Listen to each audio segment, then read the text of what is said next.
Hello pre-calculus students. I'm going to talk about angle measurements one more way. How we can use the information about angle measurements to see what's going on. Now I use this example right here of measuring two different ways to talk about a slice of pie. The man on the left said I got 1/8 of a pie. The man on the right said I got 4 inches of crust. Well, if they're both saying the same thing, what was the radius of this pie? Okay, the formula we had for arc length was theta times r. Well, if we just solve for r, we get r equals the arc length divided by theta.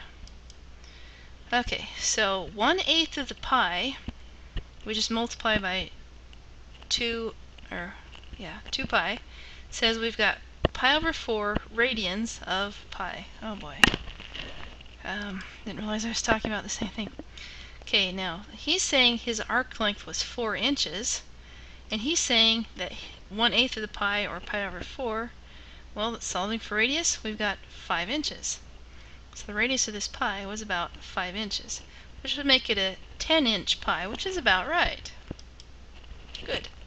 Okay, so the last example I was going to talk about is saying you're swinging your tennis racket through a 60-degree angle. Whoosh!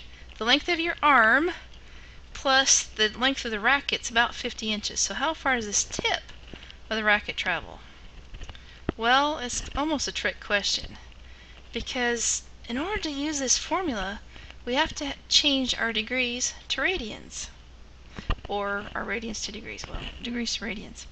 So we use the fact that a circle is both 360 degrees and 2 pi radians. So we just put one on top of the other, simplify a little bit, and then we can flip it back and forth whichever way we need it. So if we want to change 50 degrees, we just multiply, put the degrees on the bottom, so pi has to go on the top, multiply through, simplify, we get 5 pi over 18 radians. And I could have simplified it more than that, but that's a good answer. If we have an angle that's measured pi divided by 6 radians, well, we put the pi on the bottom and put the 180 degrees on top, multiply through, the pi's will divide out. 180 divided by 6, well, we've got 30 degrees. Okay, so you may or may not see the word radian, but we use it to show we're talking about an angle. So, we were given the angle was 60 degrees, the radius was 50. Okay, so here's our formula. Arc length was theta r. So let's change the 60 degrees. The degree has to go on the bottom. We get pi over 3 radians. I can leave off the word radians if I want.